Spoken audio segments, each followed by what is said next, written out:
See, you know so many people who have every reason to be miserable, yet they are happy. Why? Because of gratitude. And you know people who have every reason to be happy, yet they're miserable. Why? Because of ingratitude. So what have we just discovered? We discovered that it is not happiness that makes you grateful. It is gratitude that makes you happy. And I'll show you a demonstration. Look at a conversation between an ungrateful and a grateful one. And you tell me who is happier from them both. One of them says, this is the ungrateful one. Life is tough. My house is so damp. But then the happily grateful one turns around and says, yeah, but most of it is okay. Alhamdulillah. The ungrateful one says, my house is so small. I'm suffocated. I can't be living in these four walls anymore. But the happily grateful one turns around and says to him, but it's a roof over your head. And it's a protection from the elements. It's a private space for you and your loved ones. It's a space for you to prostrate to Allah subhanahu wa ta'ala. Is it not? Say Alhamdulillah. One of them, the ungrateful one, he says, I'm poor. I've got nothing to my name.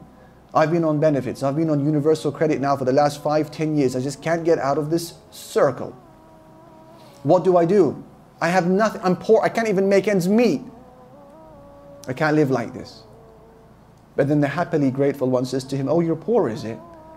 Well, give me a price for your kidneys. How much will you sell them to me for? £10,000, 20. What about the price for your liver? How much? £200,000. How much will you sell me your eyesight for?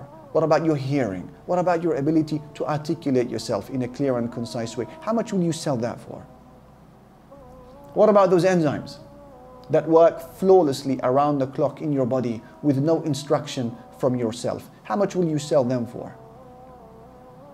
What about your epiglottis that flaps shut, that bit of cartilage at the back of your throat when you swallow food or you drink water? If it wasn't for that bit of cartilage, you'd suffocate from any bit of food or water that goes down your windpipe instead of your food pipe. How much will you sell that for?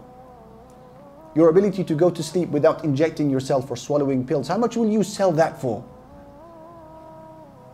What about your ability to purify yourself from the bathroom in a dignified and independent way without the help of anybody else? How much will you sell that for?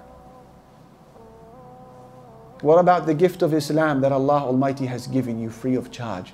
How the religion is so fair seeming and beautiful in your eyes, yet your neighbor detests the same religion of yours. How much will you sell that for? So let's put that all together and add it up. Then we see your net worth. You realize you're a multi-trillionaire. But shaitan, he only ever shows us the things that we don't have. And a person like that will stay poor for the rest of his life. Why? Because he's ungrateful. Say Alhamdulillah.